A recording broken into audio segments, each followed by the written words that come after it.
Mark Levin, welcome to the Reagan Library. Big John, great honor, always. Just great to have you here. Thank you. Just great to have you here, Mark. Mark, Ameritopia is a big seller. You're selling a lot of books. Now, it follows on the heels of Liberty and Tyranny, which I know sold something like 1.2 million and counting, right? Right. With such a success with Liberty and Tyranny, I know it's not because you need to make more money. Why write the second book, Ameritopia? Why was it needed?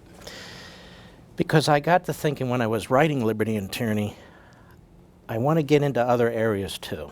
They really are companion books, as it turns out. And the reason is I wanted to understand what is this force that lures millions and millions of people to it and attracts people and then basically destroys their nature and enslaves them to government. And Liberty and Tyranny didn't really answer that. That wasn't the purpose of the book. Liberty and Tyranny was a reintroduction of conservatism and non-conservatism, I feel, a restatement of it. And so I decided to go deep, and pick several philosophers that I thought needed to have some exposition and that I wanted people to become familiar with or reacquainted with.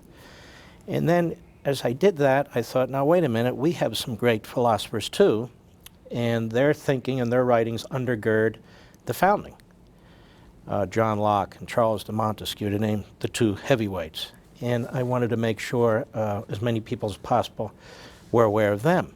So I'm very blessed. I have a position, I have a national microphone, and I just feel the more I can get information out there about what's good and what's evil, the more I feel that we have a chance as a society to survive.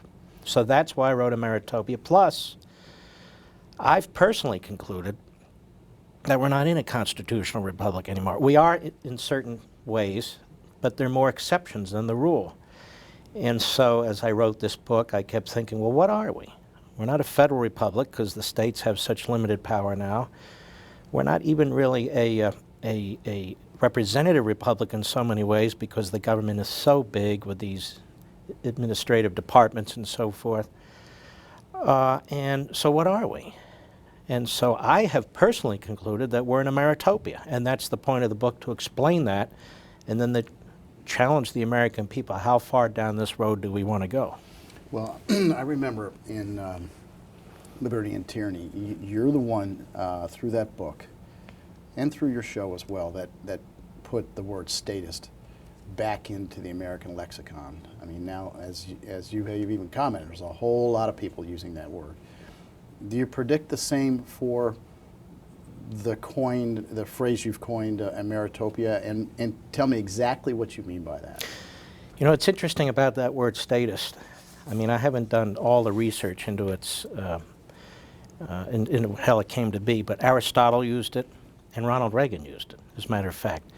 And when I decided to use the word, it was in many ways just an easy way to describe what the left is.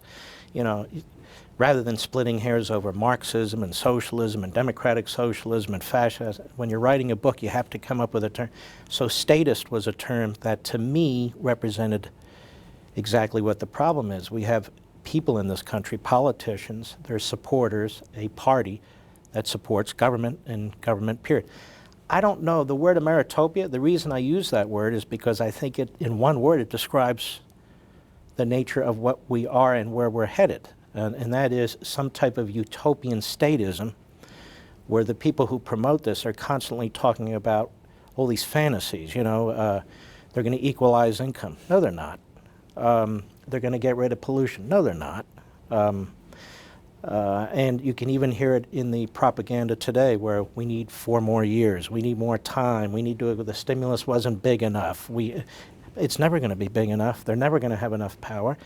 And we are never going to have the kind of freedom that we need to build our way out of what's going on in this society. But I thought Ameritopia was a word that kind of encapsulates that. I don't know if it'll pick up or not. I suspect in 50 years, 75 years, 100 years, Ameritopia will be used much more frequently, but I just don't know. Yeah. Is there any hope?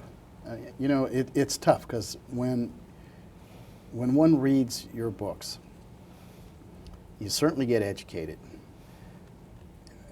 And sometimes you wonder, as you're getting educated, if it just gets a little bit more depressing, you know, as you read page to page, where this whole thing is going. So what's your sense of whether or not the country will be able to wake up from this Ameritopia and do something about it?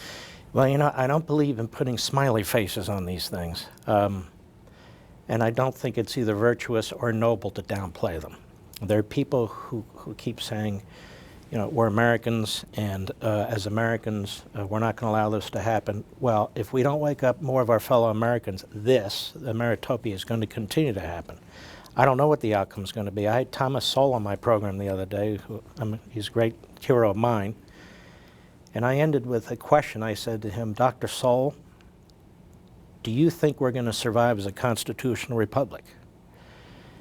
And he said, if Barack Obama's reelected, no. I had Walter Williams on my program about a year ago. I asked him a similar question. He said it's already gone. But when you read Ronald Reagan, and you know I end the book as I end Liberty and Tyranny with a quote from Ronald Reagan. Ronald Reagan makes the point, and I won't make it as articulately as he does, but he made it in his first inaugural. He said, look, these things are not inevitable if we try and do something about them, but they are inevitable if we do nothing.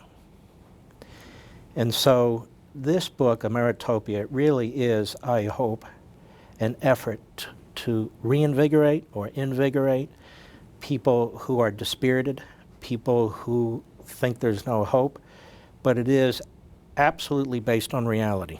I don't think any thinking person who sees what's going on in this country today, what's going on in the world today, can conclude anything, but we have a hell of a lot of work on our hands, that our challenge is formidable and the situation is dire. And I believe all of those things. And I think when we accept reality, when we accept the facts, we're more likely to try and do something about it. Mark, thanks for coming to the Reagan Library. Look forward to hearing from you tonight. It's always a great honor, John.